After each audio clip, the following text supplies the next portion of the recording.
Good evening and welcome to The Journey Home. I'm Marcus Grodi, your host for this program. I've said many times what a great privilege it is that EWTN allows me to have this opportunity to join you on the program to listen to the stories of men and women whom the Holy Spirit has really touched their heart. It's a great privilege.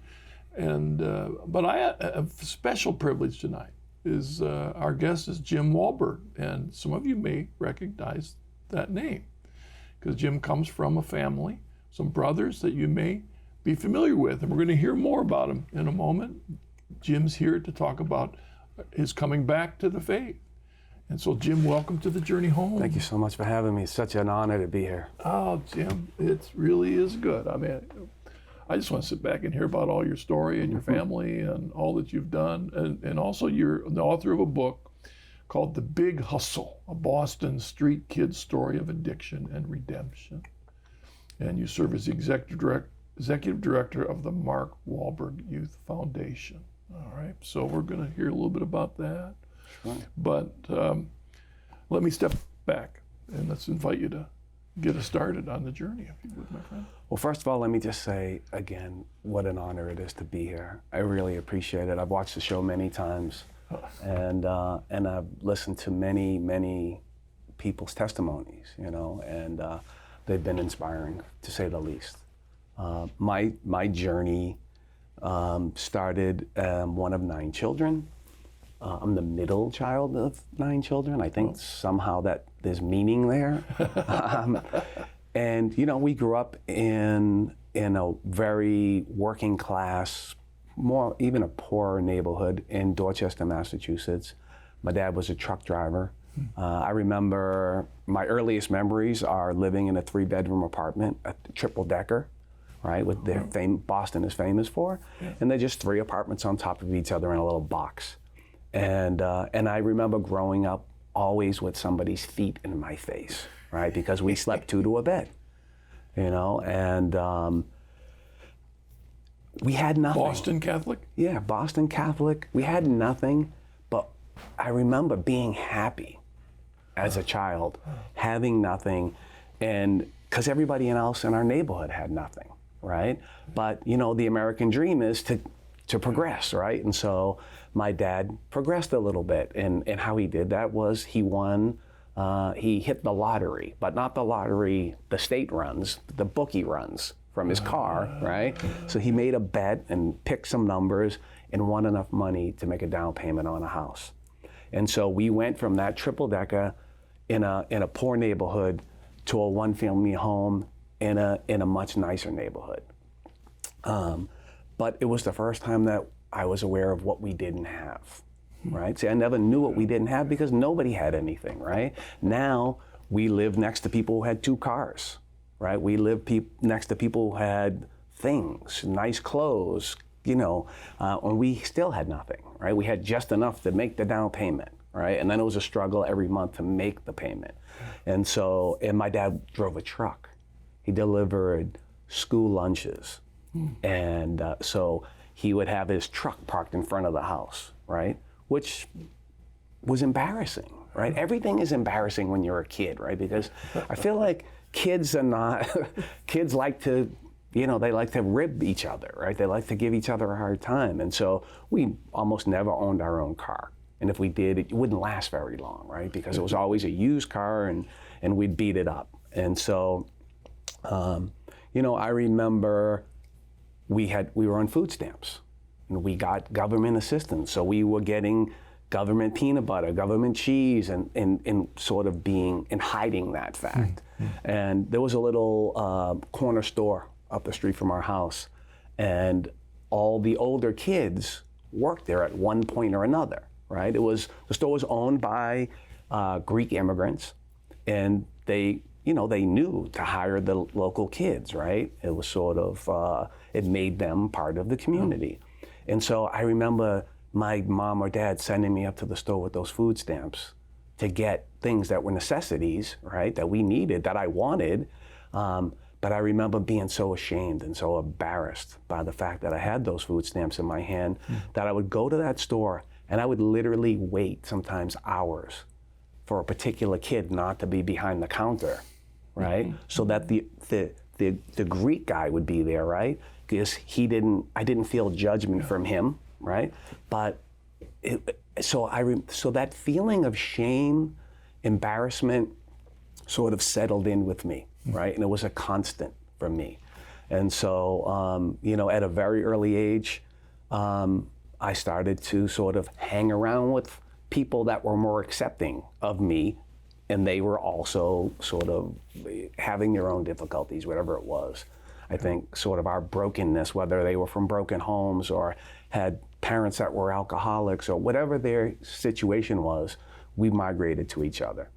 And we started to do things that we weren't supposed to do. And so at a very early age, I was drinking. I was, progressing. And it started out cigarettes, beer, and it would progress. And it progressed to hard drugs over a long period of time. And what I mean by a long period of time was really just a couple of years. By the time I was 12 years old, I was a full-blown alcoholic and drug addict that was a ward of the state, which meant the state was deciding what was going to happen with my life, And, looking back and looking at where was faith in my life at that time. So I feel like my family was Catholic more by tradition than by faith, right? It was what the neighbors did. It was how they were brought up. But it wasn't, nobody ever told me about a loving God. Nobody ever told me Jesus died for me. I didn't know any of that, right? So the times that we went to church, it wasn't with our parents, right? Because on Sunday, they would rest, right? They had 9 kids. They would open the door on Sunday and push out everybody that was old enough to walk to Mass would be out the door. And we'd be walking to Mass, but somehow none of us would make it there, right? We'd make it to get the bulletin, and then we'd end up at the park down the street. All of us coming from different directions would end up in the same place, and nobody was ever the wiser. I don't think my parents ever knew we weren't going, and I'm not sure to my dad whether it was important or not. But so, I feel like with those feelings of shame and guilt and inadequacy, it was a constant thing that whoever I was around, I felt like they were better than me. Our guest is Jim Wahlberg. He gave me an interesting reflection on when I see in the news, and I'll see very violent young people, maybe covered with tattoos and in a very violent gang. I wonder why would they do that? Why would they choose to do that? But it made me think it's a process that brings them to that place when they're young, right? And then, as you said, interesting, I never thought of it that way, where your family actually makes a step up into a better neighborhood, but you yourself in a visceral way realize that I can't fit in here. Right. Was it kind of like, but I've got a right to fit in here? I mean, was that kind of what you guys are going for? Your group of guys? Yeah, I mean, we were, so some of my family members were making that transition comfortably. Some weren't. There was a lot of us, right? And I think with big families, with a limited amount of supervision, my parents worked all the time, right? So a limited amount of supervision and really no faith, right? We're all kind of just fending for ourselves, right? We're all just trying to, so I think everybody had their own difficulties, whatever they were, and some overcame, some didn't. I think all of us had difficulties in our lives. But for me, it got out of hand right away, and it's looking back at it, I was just looking for love. I was just looking for acceptance. I was just looking to fit in, right? But it just didn't happen for me, right? So I fit in with the crowd. The best way for me to explain it would be, so I started out, I hung with a group of kids, right? And they were all sort of, polo shirts and designer jeans when we were kids, right? Which meant you owned one pair of designer jeans and you wore them on the fancy days. And as my addictions and my difficulties got worse and worse, I would change my friends, right? So that got away from the fancy friends, and I started to hang with I don't know what you would call them, a lesser class of friends, right? Guys that were getting in more trouble, but I kind of was able to shine a little bit, right? I needed that. I don't know what it was, but it was just that emptiness, right? It was a lack of love. It was a lack of God in my life, right? I was fending for myself, right? With nowhere to turn. No father figure in my life, right? No holy father figure in my life, right? And it's a tough way for a young person to grow up, right? And I feel like when I look at the world and the way the world is today, right? It's easy to align all the difficulties that we see with the taking of God out of everything, all the way, right? From all the way back in the 60s, all the way to now, right? And so my life continued to spiral out of control. I became accustomed to being locked up. I became accustomed to living in other people's homes, right? Once I became a ward of the state and the state started making the decisions, and my family, my parents, my dad in particular, I was so out of control that he was like, he can't come back here, right? They come from a different generation. My father was 12, he had a job, right? He was helping to provide for his family, right? And if you don't want to go along with the program, you got to go, right? And so I was in foster care, so I was living with strangers, right? I would be locked up, and when it was time for me to get out, instead of going home, they would say, "This is your new home," and they would drop me off. And along the way, there was never people that were faithful people. There was never a pointing towards faith. The only thing I knew about God was that I was in a lot of trouble with God, right? Because God was watching me, and God could see all the bad things I was doing. And so, I not only had to deal with being ashamed and embarrassed by other people, but I was also trying to lose enough consciousness not to be aware of the fact that this God that people were threatening me with was going to get me, right? And so it's a heavy load. It's a heavy load for a young person, right? And so things just continued to spiral out of control. I was in juvenile detention, and I picked up a nickname. My nickname was Walpole, which is the name of the state prison in Massachusetts. That's the other kids started calling, and I was like, what are you talking about? When I'm 17, I'm going to get my life together, right? But I got no skills. I got no direction. And I'm fully addicted to alcohol and drugs. I was hopeless. And so by the time I was 17 years old, I was arrested for crimes that would bring me to Walpole State Prison, to maximum security state prison at 17 years old, and then I'm living in an environment where every day I'm afraid. Every day I'm living in fear, and I know that I have to try to create an illusion in an image for these people, these very dangerous and violent people, that I am like them, right? And I did 5 years on a sentence that I probably could have did 2 years on, but because of my need to impress other people and to try to live up to their expectations, I guess that I can remember a point in my life where I was in maximum security state prison, and I had no original thought, I had no original opinion on anything, right? I just was what you wanted me to be, whoever I was with at that moment. I can remember walking through the dining room at Walpole State Prison, and prison is a very segregated place, right? So different groups sit at different tables, either different neighborhoods, different ethnicities, whatever it is. And I knew somebody at almost every table. And at each table, I would be a different person for them, right? I was completely lost and alone. And so I do 5 years, I get out with no plan, right? And I got in so much trouble while I was in maximum security prison that I ended up in the hole in maximum security state prison. And so that's 23-hour-a-day lockup. You come out of your cell with handcuffs on. right? And my mom came to visit me under those conditions. And because I hadn't seen her in so long, and she wanted to see her son.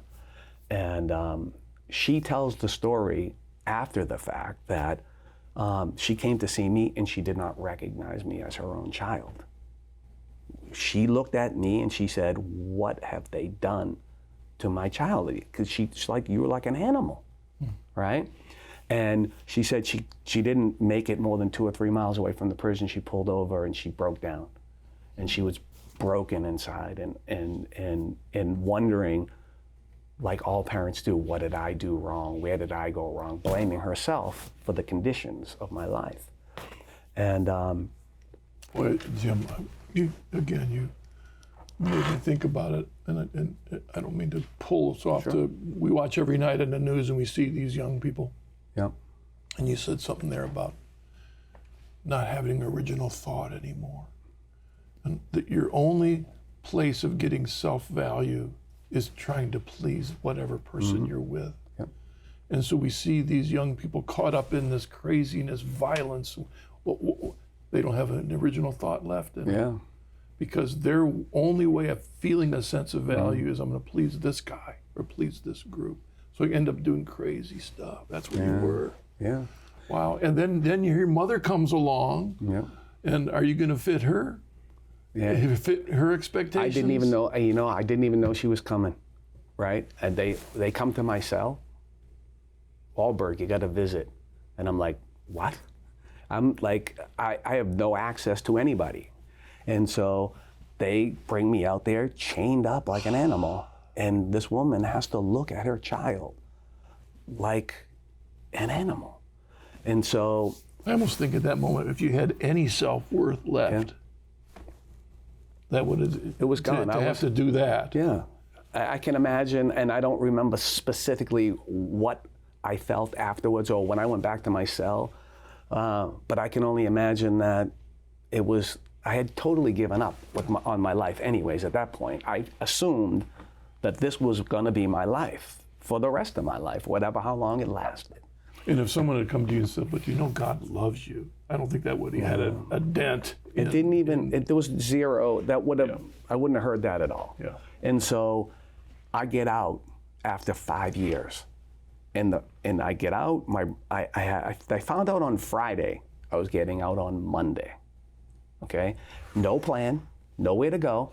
So I make a couple of calls, I get a hold of one of my older brothers, Arthur, and I say to him, I'm getting out, I don't have anywhere to go. Can I stay on your couch for a couple of weeks till I get on my feet? And he said, yeah, you can do that. And he said, I'll come and pick you up, you know? And so on Monday, he showed up, he picked me up. He was taking me to see my mom. And we drove through our old neighborhood. And for the first time in my life, I was actually old enough to consume alcohol legally. And he said, let's get a beer. Right, so we stopped at the neighborhood bar that I grew up in front of, and we went in, we had a beer, and we went to see my mother. And my mother told me, again, afterwards, after the fact, that she knew within 5 minutes I was going back to prison. There was no doubt in her mind, right? And she really just hoped that I would just kind of stay away. And so I was out for 6 months to the day. 6 months to the day, in that 6 months, I consumed as much alcohol and as much drugs as I could get in my body, right? Because I went from being locked in a cell for 23 hours a day, essentially talking to myself all day, right? To being out in the world where it was like being dropped off in another country or another planet. I didn't understand what people were talking about, and I was consumed in fear. And so the only thing that would soothe that would be alcohol and drugs. And so for 6 months, consumed as much as I could. 6 months later, I get arrested for robbing a Boston cop's house. I was drunk in a blackout in the middle of the night, just walking around, and I opened the door. First floor apartment, I opened the door and it opened. So I walked in and nobody was home. And so I started collecting some of their belongings. And I thought, as I was walking out the door, I'll look in the fridge, and there was some beer in there. So I opened the beer and sat down, started drinking the beer and kind of dozed off a little bit. But this guy came home while I was in his house. Yeah, and so, a lot of the details I don't remember. I remember waking up in the police station the next day. I remember I had blood all over me, and I remember having no idea why I was there. And I come to find out when I went to court what I was arrested for, and they were charging me with home invasion, which carries a life sentence, right? I'm a 20-year-old kid, just an absolute 22 years old, an absolute mess. And so when I went to court and they started to talk about giving me a life sentence, it was the police officer that spoke up for me. And he said, look at the kid, he's a mess. Why don't you get him some help? He was satisfied with beating me up, right? He was a neighborhood guy, that was okay for him. And so I ended up getting a 6 to 9 year prison sentence. Brand new sentence. And the only thing I knew was I didn't want to do 9 years. And how was I going to not do 9 years? And so I started to do some things to create an illusion that I was getting better. And I started going to self-help programs. And then I didn't just go to them. I made sure that I was the main person, like I was in charge. So I set up the room, I made the coffee, I gave out the chips for lengths of sobriety. I did all those things trying to create this illusion that I was trying to become rehabilitated. And somebody took notice of it. It was the Catholic priest, Father Jim Freitas. I was at MCI Concord, and he took notice of me doing what I was doing. And I don't know if he believed me or not, but I think he knew right away that there was one element missing from all of this, and that was the Lord. And so he approached me and he said, hey, how you doing, Jim? I'm Father Freitas, and I'm looking for a custodian for the chapel, right? Would you be interested in that job? And instantly I thought, he smokes cigarettes, so I'm gonna get cigarettes, right? He has coffee, he has a phone in there. Like, I was all immediately thinking about how I was gonna manipulate this situation for myself. But guess what? He was also thinking about how he was gonna manipulate this situation, but not for himself, but for God's glory, right? And so I start working for him. After about a week, he says, I need you to come and clean the chapel after the vigil mass on Saturday. So why don't you just come to the mass? Because it's easier to get you out and just come to the mass and then afterwards you'll clean. And so here he is now, he's got me back in mass, right? I ain't been to mass in I don't know how many years, right? He's got me in mass, and I'm going to mass now on Saturday evenings with the guy that I sat with, who was quite honestly one of the most dangerous people I had ever known. And this guy was a professional criminal, he's a bank robber, but he grew up in the faith, and he just, he drifted. And so now he was not on alcohol, not on drugs, and he found his way back to the faith as well. So you're sitting with him in I'm mass. sitting with him, Wow. right? And he knew the prayers. I didn't know any of the prayers. I didn't know any of the responses. I didn't know anything, right? I just was there. And so not long after I was working for that priest, he comes to me and he says, Jim, we have a very special guest coming to this prison. And I'm like, great, Father, who is it? And he said, Mother Teresa is coming to this prison. And I said, that's great, Father. Who's Mother Teresa, right? Because I had no idea, right? I probably didn't know who the president of the United States was at that point, to be quite honest with you, right? And so 2 weeks later, in that 2 weeks, I did a little investigating to figure out who this person was that he was obviously very impressed with. And the time came. And I remember seeing all the way across the courtyard of this prison, a group of people walking towards where I was. And in the middle of them all was this little 4-foot tall woman. And all these people that were with her were all in suits. It was as they got closer, I could see it was the warden, the commissioner. I think maybe even the governor was there, right? But everybody was there, and they were just hovering around her. And the things that I noticed about her as she got closer to me, I noticed that she had a sweater on that looked like it was 1,000 years old with holes in it, but the pockets were full of money because people they would just hand her money. Now I'm in prison. There's no money in prison, right? So I'm very keenly aware of the fact that there's money in her pockets. And then I looked down at her feet, and I remember the sandals that she had on looked like they were ancient, And I was like, wow, this is, it was odd. It wasn't like a aha.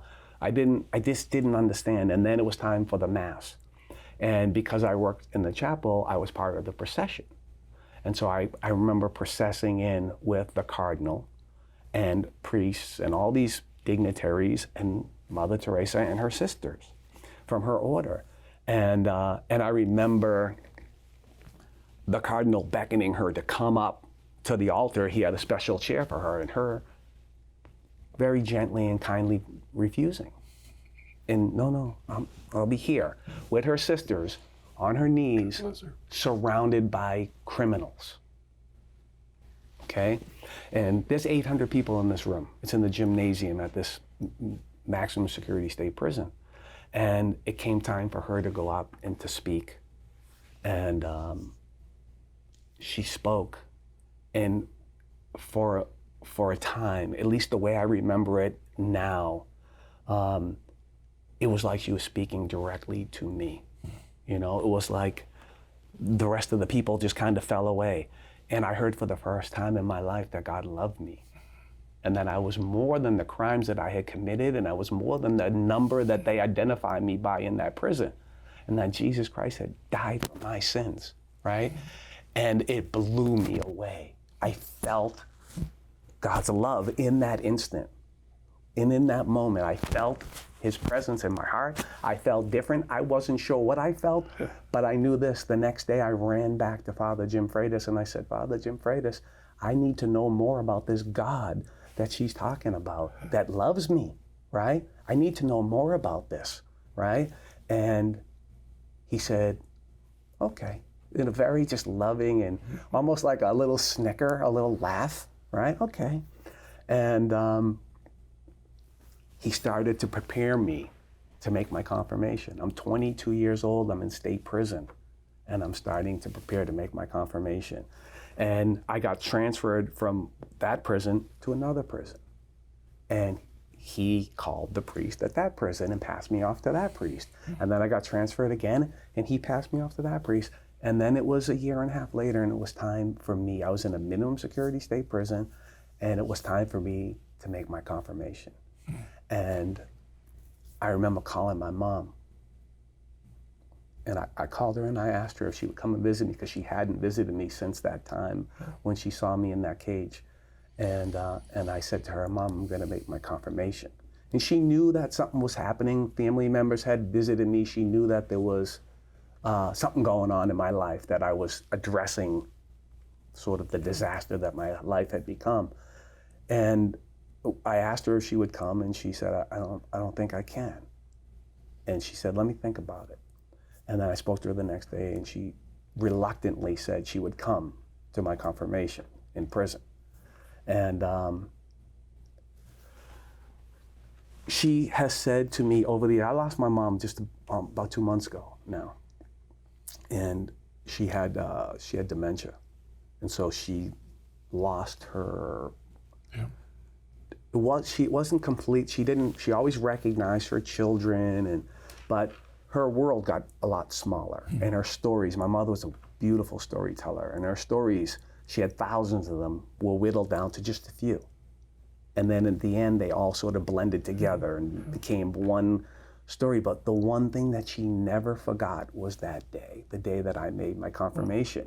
No matter how far she was in her dementia, she would say to me, she would just look at me and she'd say, Jimmy, do you remember that day? Do you remember that day? And I had a priest come, this was a year ago, to give her, because my mom had also fallen away from the church, right? And I called a friend of mine, Father Joe White, and I asked him if he would come and give my mom the anointing of the sick. And he came, and she must have said 6 times. She told the story like 6 times while he was there. Do you remember that time? Do you remember that time? And so for me, in losing my mom recently and having her be able to be witness to that, and then to be witness to the redemption, and because it wasn't just that day, right? Our relationship was healed, right? I was restored, and I was returned to being her son, right? Not just this guy that grew up in her house, right? And we became very close. And I was able to be there at the end for her. And that was probably one of the greatest honors of my life. Jim, let's pause there. Sure. 'Cause I want to make sure and pick up on that. We'll come back just a moment with more of Jim's story. So let's pause.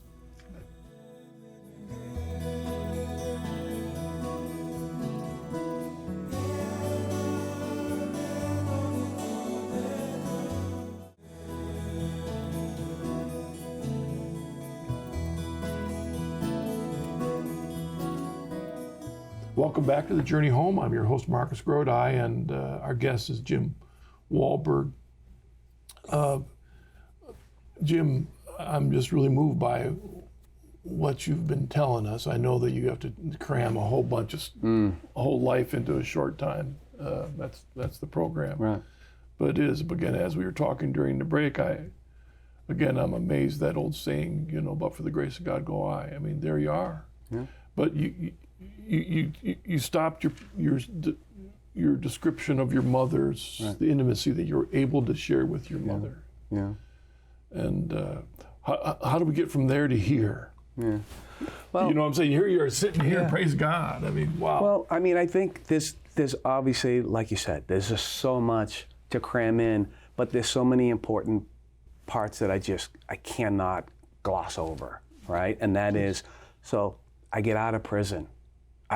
I'm confirmed. I'm a Catholic. I'm participating in the faith, and then it's time for me to get out. And I live in Boston, and I get out right at the moment when the scandal breaks in the church in Boston, right? And so I'm going to these 12-step self-help groups, right? And I'm a Catholic, and I'm going to these meetings, and I'm sober, and I'm not using alcohol. Are you now going to those meetings actually listening, or is it you're no longer trying to fake it? Now I feel, God in his infinite wisdom, I went from the way I felt when I was running those meetings in prison was, this is a wonderful program for them, but it's never going to work for me because I didn't feel worthy of it. That's how I felt. I didn't feel worthy of it, which I suspect most people when they come there feel the same, right? But now I'm being given permission, right? Because now I'm angry at the church. I'm angry. I'm confused. I don't know what's going on, right? And I'm being given permission to, you can just believe in the God of your own understanding, whatever you choose, right? Mm-hmm. And, I guess that's okay for some people, but it just doesn't work for me, right? And so I was lost. I was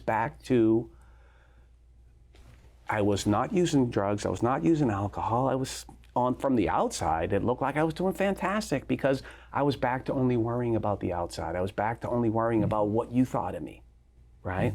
I didn't have a relationship with a loving God. Again, I was back to relying on myself, right? And trying to create an illusion for other people. And so I was, from the outside, it looked like I was doing great. I bought a home, I got married, I had children, and everything looked good, right? But I was empty inside. I was lost again, right? And so after a few years of being married and having a few kids, my wife decides we're moving out of Boston, right? The only place I'd ever really known. We're moving to Florida. I can't be here anymore. I don't like the cold. My wife is from the Dominican Republic. And so a lot of people from tropical places, the winter's not good for them at all. And so she decided that we were moving. Now she tells the story, we decided, but she decided and I decided I love my wife and my kids. I'm gonna just go wherever she's going. I'm gonna do what she tells me to do, basically. And so we moved to Florida. And same thing. Now I don't really even have a lot of friends. And so now I'm isolating more. I'm more unhappy, more lonely, no real faith to speak of. And my wife has a conversion, right? A reversion, if you will, right? She came home, right? Coming home, she came home. She went on a retreat and it just knocked her to her knees, right? And it awakened that love of Christ in her heart again. And so she came home, and instead of doing what she had done in the past in terms of whatever she liked, it wasn't going to be long before I had to like it too, right? But instead of her coming home and saying, you're gonna go to church and she just was more loving. She was more kind, she was more patient, she was more forgiving, right? It became attractive to me as opposed to being hit over the head with it. And it wasn't long where she started to suggest, maybe you should go on a retreat too. And I was like, yeah, no, I'm good. I have a God of my own understanding. I'm all set. I'm good. And there was a retreat coming up, and she was really starting to pressure me. And her best friend, who is like my sister, was also trying to get her husband to go on the retreat. And he and I had made a covenant. We were not going on this retreat, no matter what. And then my 12-year-old daughter came to me. And she said to me, my daughter Kyra came to me and she said, Daddy, I want you to go on this retreat. I want you to know Jesus. I want you to be happy. And she just blew me out of the water, right? Because I thought I had everybody fooled. But the people closest to you, they're not that easily fooled because they see the good and the bad too, right? And you can put on all the masks you want out in the world, but the people closest to you, they know you, right? And so I couldn't say no to her. So I said, okay, I'll go. And then I immediately started planning how I was gonna get through the retreat, right? And what I was gonna do. And I went to the retreat, the time came, and I went and I had a hooded sweatshirt on. I had my hood on when I walked in, right? And I knew how to make my face so that people would understand, just stay away, right? I'm here, but easy does it. And people welcomed me. It was an Emmaus retreat. And people welcomed me, men welcomed me, carried my suitcase, just were kind to me. And you know, what I had learned up to that point was at least to try to have an open mind. As much as people started to share their stories and their testimonies, and we started going through some of the exercises, I was like, I'm in the wrong place. I don't belong here. This is weird, right? And, but I could hear God's voice, or at least that's the way I identify it today, with just keep an open mind. Just keep an open mind. Just keep an open mind. And I knew I couldn't leave, because if I left, I was going to be in a lot of trouble at home, right? So let me just get through the weekend. So I did 10 years in prison. I can do a weekend. That's the way I was thinking, right? And then at a certain point, God revealed himself to me in that retreat. And I got knocked to my knees, and I started to cry. And I couldn't stop. And I completed the weekend, and I went home, and I continued to cry for days, right? I didn't turn my cell phone back on. I went home, and that night, I curled up in a ball, and my wife just held me, and I just cried like a baby, and my heart melted, right? And did that retreat have the part of it toward the end when you get the letters? Yeah, I mean, we're not supposed to talk about. I know. But most retreats do. But I remember that just. Well, it nails you. Yeah, it really just it melted me. I mean, I was a very unhappy, hard, stone-faced man, and so for the next month or so, things were happening. Right? I remember I was asked to serve on a retreat, and how they wanted me to serve was to just spend an hour with the Blessed Sacrament, right? Because they have perpetual adoration during the retreat, what I can commit to an hour. And I remember I went, and the person after me didn't show up, and I ended up there for 2 hours, but it seemed like 5 minutes, right? And somebody came and they relieved me, and I got in my car and I was driving home. It was just a few miles from my house, and I hear this noise, and I look up. It's an airplane, and it's writing across the sky, God loves you, in these big giant letters. And I'm like, okay, God, like I get it, right?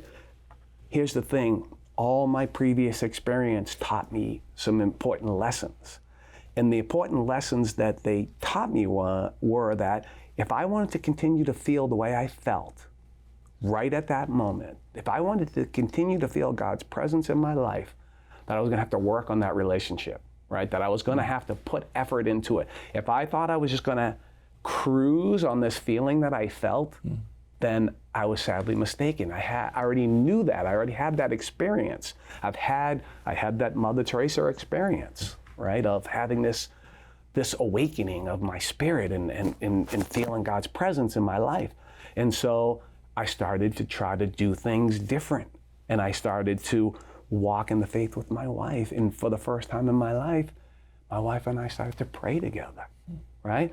I was married to my wife at that point we just celebrated 25 years. At that point, it was around 12 or 13 years. And I wasn't happy, she wasn't happy, our home wasn't happy. And the thought of praying together was the furthest thing from my mind. And here we are, we're praying together, right? And I can tell you that the last 12 or 13 years of my marriage have not been perfect by any stretch of the imagination. But when you bring Jesus into your home and when you bring him into your marriage, everything changes, right? Instead of me getting mad because my wife's not doing something that I wanted to do or she's not having a great day, I might be more inclined to ask her where is she with her prayer life today. And she's always more inclined to ask me where am I with my prayer life today, or we haven't done the rosary in a couple of days together. What's up, buddy? Like, you're the spiritual leader of this family, and she will remind me, right? And I'm so grateful. I'm so grateful to my wife. I'm so grateful to the woman of God that she is, and the love that she has for me, and the mercy that she has shown me in our years together, right? And the kindness, and It's amazing how much you're witnessing to the work of grace in your life. Amen. Changing Amen. your life, changing you, changing situations, bringing people into your life. I mean, praise God. And that's, the thing that I'm constantly reminded of is nothing is too big for God, right? I found myself in situations after all that he has brought me through and all that he has revealed to me, right? And all that he has put in my path. I still want to say, oh, no, this is not a God thing, right? Like God, a guy from our retreat group got arrested and got in all this trouble before he went on the retreat, and now it was time for him to go to court. And he came to me because he was definitely going to prison. And I had dinner with him, and I basically told him what to expect and how to behave when he got to prison, because we had given up to the fact that he was going to prison.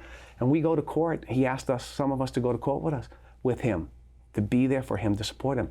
50 of my brothers showed up in our shirts with our Emmaus logo. And the judge was like, what's going on here? And he said, but he was a tough guy, this judge. And he said, everybody that gets arrested for attempted murder finds Jesus, right? He was very cynical. He was just being who he was. So he made a continuance instead of giving him his sentence. And we came back a month later, and this time 75 of us showed up. And he said, I don't know why I'm doing this, but I'm going to do something that I wasn't expecting to do. And I'll even show it to you in writing that I was giving this kid this time. I'm going to send this kid home. And not because I think he found Jesus, because he found you, 75 men that are willing to take their day off from work to come here. And I'm confident you're going to hold him responsible, and you're going to be in his life. And we all were just completely blown away. And we went out in the hall, and all of us got down on our knees and prayed right there in the courtroom, in the hallway of the courtroom, because we all doubted God and what he was capable of, and what he was willing to do for this young man, right? When I say nothing is too big for God, I just only have to look at where I've come from and what I've been through, and in his grace in my life, right? I'm not perfect. Well, I fall short, but I know that I have a loving God in my life, and that I have the sacraments, and that I can correct my direction, right? I can go back to the foot of the cross, right? And I'm so grateful and so humbled by his love and his mercy that I've been witness to. Jim, spiritual writers talk about layers of conversion, if you will. And often the first major step, especially for a guy, is we got a lot of external junk in our life. Sure. Our actions, our habits, and think about all that you went Mm-hmm. through. And that takes a boatload of grace. Yeah. Amen. Okay. And then we can get to the point where we're looking pretty good on the outside. We clean, all that stuff is gone. Yeah. I'm a new guy. Everything's looking great, Well, then that's when the Holy Spirit starts digging what's in here. Yeah. Sometimes that's the hardest part. Talk about that continual conversion, the here. Yeah. I mean, look good here on the program. Yeah, sure. You know what I'm talking about? Yeah. Well, it's, for me, again, I bring it back to putting the work in, putting the effort in, right? And being that example, right? I have to be willing to be that example. I was stuck for years and years and years with this face that was not welcoming, even after my conversion, right? How am I going to bring anybody to Christ if I'm, and my wife, I started to pray, God, please help me smile. Please help me be more welcoming. Please help me to be kinder. Please help me to be more gentle. It's, the work has to be done, right? I have to be putting effort in. I need to be on my knees. I need to be in adoration. I need to be praying the rosary, and I need to be pointing men in the direction, right? After my conversion, and we decided as a family, we will go to Mass on Sunday, minimum, right? That's the bare minimum in our faith. We got to show up on Sunday, right? And anybody living under our roof will also have to abide by the same rules, right? And that's what we did. And it was a struggle, right? You go from not going to going, and people want to, but no. When you're an adult, you can make your decision, but we want to build the foundation, and we know it's not too late. And so,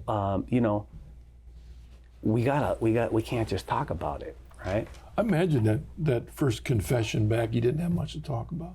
I got to tell you a funny story about that particular confession. So by the time I get to the point where I'm going into confession, I'm sobbing, right? I'm speaking completely inaudible, right? I'm just like spilling my guts, if you will. And so a week later, I run into that priest at a family cookout of some friends. And I'm like, because Right. we think with that important sometimes, right? That, he's just, it's come, it goes, right? But the sacrament of confession or reconciliation has been so important in my journey. It's so important to us all, right? And it's still, but here we are. Here I am on, Saturday afternoon again, ready to walk in and confess the same sins, right? Like, what is it about me that I have to behave in this way or that way? And you talked about it. You talked about the habits and the things that in our defense mechanisms and our survival skills. We're men. We're supposed to be able to fix stuff. We're supposed to be able to, we're going to take care of everybody and protect everybody. And, once I start thinking that any of the good things or any of the wonderful things that happen in my life are because of me, right? That's when it starts to fall apart for me. Yeah, that's when that little voice, the whispers are there. We've got to be careful of the whispers, We've got an email, Dan from Illinois. He writes, I recently started a recovery program, and a big part of it for me has been to recognize that I need a higher power to help me stay sober. There are a lot of really good evangelical Christians in my group who have invited me to their churches, but there's something about the idea of confession that makes Catholicism really appealing to me. In your experience, has confession been a helpful part of recovery? And you mentioned a bit of that. It's been critical. It's been critical. And,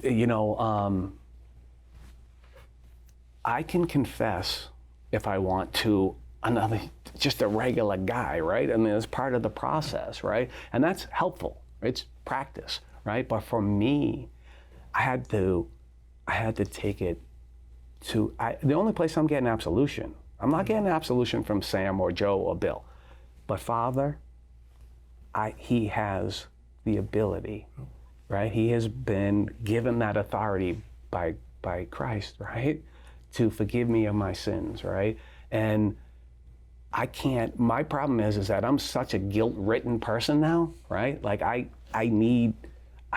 gotta get there. I gotta, and I, when I was growing up, as little as I knew about the faith, you were expected to go to confession weekly. And then it became monthly, and then it's, it's like, I think they say twice a year. I can't, because I get in line and I start looking at the examination of conscience, and I think, I'm gonna be here all day. And there's 500 people in line. There's no way that this priest is gonna be able to hear. So I need to go more often, right? So it's critical. It is critical for me, right? I think that as Catholic people, particularly Catholic people in recovery, right? People that have suffered from addiction and are a part of these groups and these organizations that are really God-centered. So I don't want to take that away from anybody. And every bit of what I learned there was important from my journey. I don't want to take away from that. But for me, I needed to be returned to the one true faith for me, right? That's what I needed, right?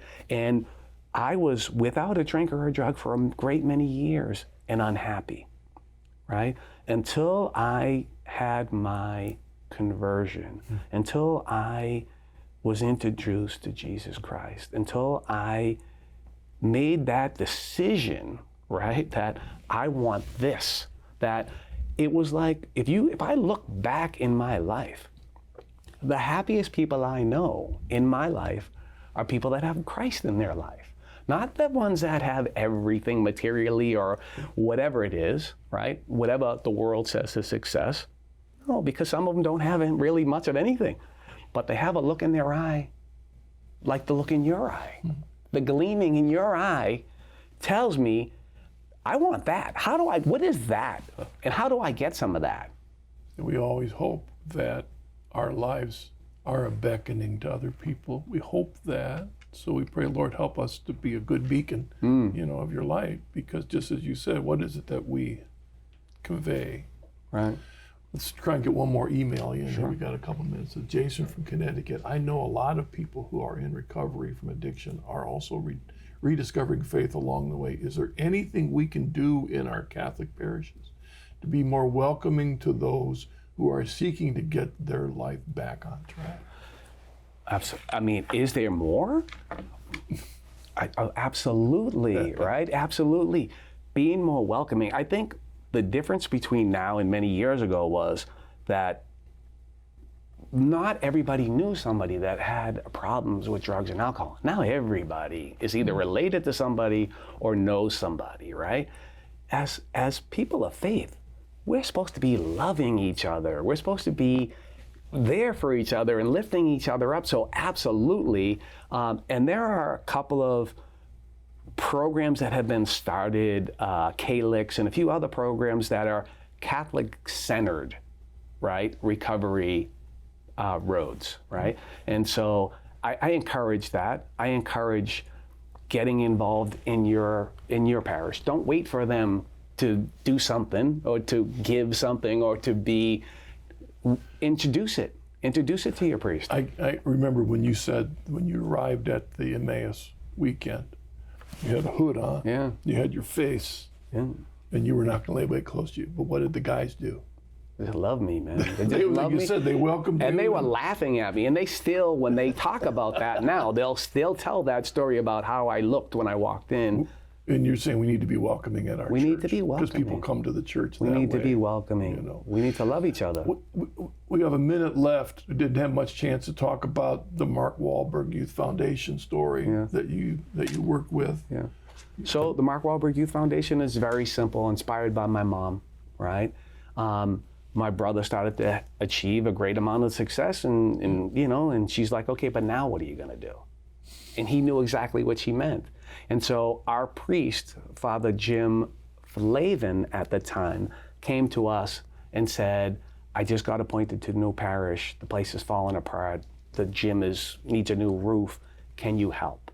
And so that was the beginnings of the Mark Wahlberg Youth Foundation. We did a movie premiere for The Planet of the Apes 20 years ago, and we used that as a tool to raise some money for the priest so he could repair the roof. And I forget what the number was, but it was a big number. Yeah. It was a lot of damage to the place. And then we got together right after that and we said, now what? What can we do? And so we just continued, and we've done things. We had a scholarship fund in Los Angeles for a Catholic school where we took 10 children and we paid for their education from grade school, from kindergarten Wow. through high school, right? So we've done different things, not always faith related, but it's young people related. It's people in the communities struggling, and how can we make their jobs and their lives just a little bit better? All right, Jim. Thank you very much Thank for you, joining brother. us and sharing. God bless you. God bless you. All you're doing. Appreciate you. Thank you so much. Thank you for joining us on this episode. I do want to say, if you go to chnetwork.org website, you'll find out more about his story, addiction and redemption, as well as the work that the Mark Wahlberg Youth Foundation does. God bless you.